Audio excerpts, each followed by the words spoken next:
Muito bem, primeira parte da quarta sessão do curso de Direito Internacional Privado do Niará de Treinamento. Nós já tivemos, nas 3 primeiras partes, uma análise já bem profunda da Lei de Introdução ao Código Civil Brasileiro, do Decreto-Lei 4.657 de 1942. Na primeira parte, recapitulando muito rapidamente, nós tivemos uma visão panorâmica do direito internacional privado. A frase-chave, os elementos, o conflito de leis no espaço, as normas indicativas. Na segunda parte, eu apresentei o mecanismo do direito internacional privado, ou seja, que essas normas do direito internacional privado brasileiro servem para indicar uma solução para o conflito de leis no espaço decorrente de relação jurídica especial. Na terceira parte, nós analisamos a Lei de Introdução ao Código Civil, os artigos 7º, 8º, 9º, 10º e 11º. Esse primeiro bloco de artigos, de dispositivos da Lei de Introdução. Esse primeiro bloco que contempla objeto de conexão e elemento de conexão. Ou seja, essas duas partículas que servem de base, de fundamento para o funcionamento do direito internacional privado brasileiro. Ou seja, que coincidem com essa função dele, que fazem com que o direito internacional privado sirva para isso, para solucionar o conflito de leis no espaço.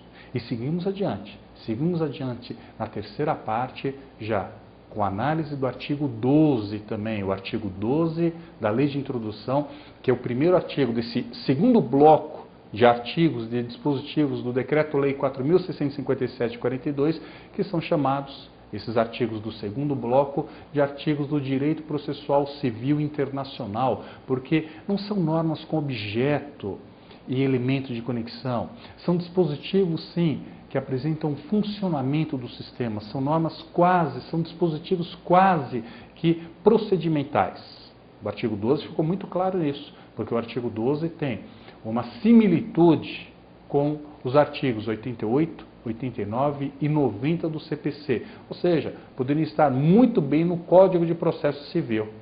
E o mesmo acontece com os artigos 13, 14 e 15, que agora, a partir de agora, nós começamos a analisar. Esses artigos 13, 14 e 15, que fazem parte do segundo bloco de dispositivos do direito internacional privado brasileiro, na Lei de Introdução ao Código Civil Brasileiro, esse segundo bloco, como eu disse, são normas procedimentais. E o artigo 13, olhem só, é uma norma bem procedimental. Vocês já abriram no site? Como eu tenho sugerido nas sessões anteriores, em cada uma das partes, vocês devem abrir no site a legislação. Abriram, Decreto-Lei 4.657 de 42, vamos lá, no artigo 13, cuja dicção é a seguinte: a prova dos fatos ocorridos em país estrangeiro rege-se pela lei que nele vigorar, quanto ao ônus e aos meios de produzir-se, não se admitindo os tribunais brasileiros provas que a lei brasileira desconheça. Ou seja, se na lei estrangeira for permitido um determinado meio de prova, de se produzir a prova, ou o resultado, a prova propriamente dita, e não houver qualquer tipo de mecanismo, ferramenta similar na legislação brasileira, esse mecanismo para se produzir a prova não pode ser utilizado aqui no Brasil. Notem, esse artigo 13 tem uma proximidade, tem uma referência em um artigo que em todas as sessões eu tenho dito. O artigo 17 da Lei de Introdução. Já se recordaram? Eu tenho certeza que vocês anotaram que o artigo 17 da Lei de Introdução ao Código Civil é a cerca elétrica do ordenamento jurídico brasileiro. Claro que eu digo isso metaforicamente. É uma imagem para que vocês guardem.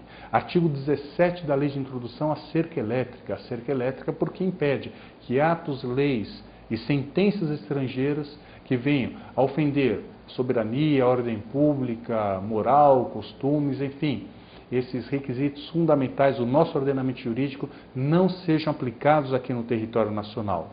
O artigo 13 que nós estamos analisando faz isso. Ora, e se houver similitude com o meio de prova e a prova produzida, determinada pela lei estrangeira, pelo direito internacional privado brasileiro, aqui no Brasil, numa relação jurídica especial sub judice. Pode-se utilizar? Evidentemente que se pode. Evidentemente que se pode, porque tem o artigo 13 conferindo essa permissão. Ficou claro?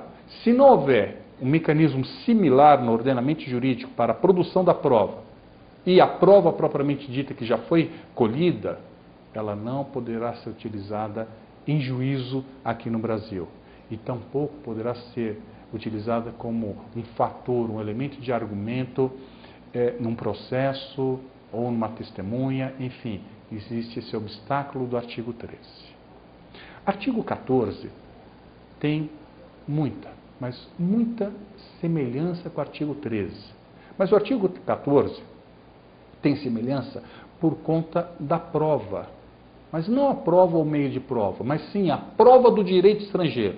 Vejamos, vocês estão com o site aberto também, com a legislação aberta. Artigo 14 do Decreto-Lei 4.657/42, Lei de Introdução ao Código Civil. Artigo 14. Não conhecendo a lei estrangeira, poderá o juiz exigir de quem a invoca prova do texto e da vigência, obviamente, dessa lei estrangeira. Notaram? Se o juiz da causa, aqui no Brasil, que tem competência internacional, estiver a analisar uma relação jurídica especial, ou seja, essa relação jurídica especial está sub júdice, e a dúvida é sobre o direito material aplicável. Qual direito material vai ser aplicado? Qual ferramenta deve ser utilizada? As normas do direito internacional privado brasileiro. Aplicando-se o direito internacional privado brasileiro, as normas do direito internacional privado brasileiro, pode ser indicada uma lei estrangeira.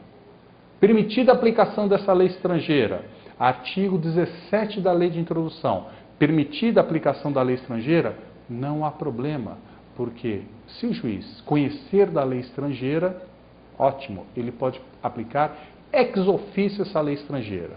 Agora, se ele não conhecer, ele pode invocar, exigir da parte interessada que invoque o texto e a vigência dessa lei estrangeira para ser colacionada aos autos e, com isso, a dúvida, o conflito de leis no espaço vai ser dirimido.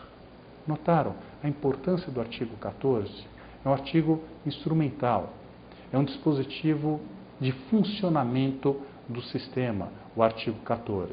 E com isso, o artigo 14 confere uma competência para a autoridade judiciária brasileira, pode aplicar ex officio, como também exige-se da parte interessada que invoque o direito estrangeiro. E o artigo 15, que eu começo agora, e talvez eu complete na segunda parte dessa quarta sessão. Artigo 15 é um artigo-chave, porque o artigo 15 da Lei de Introdução traz os critérios para homologação da sentença estrangeira no Brasil. Assunto importantíssimo para a sua formação. Futuro bacharel, advogado, magistrado, membro do Ministério Público, promotor. Por quê? Nesse cenário de globalização, de relações internacionais contínuas e intensas, evidentemente, sentenças estrangeiras, sentenças proferidas por autoridades judiciárias estrangeiras, elas são trazidas aqui para o Brasil. E tais sentenças estrangeiras não têm eficácia imediata. Portanto, homologar uma sentença estrangeira significa dotar a sentença estrangeira de eficácia. Guardem isso. Querem anotar? Sentença estrangeira homologável é aquela em que se busca ser dotada de eficácia. A sentença estrangeira, automaticamente, instantaneamente, ela não tem eficácia aqui no Brasil. Precisa passar por um exame de admissibilidade. E esse exame é feito por um tribunal competente. Nós vamos seguir isso na próxima parte. Obrigado e até breve.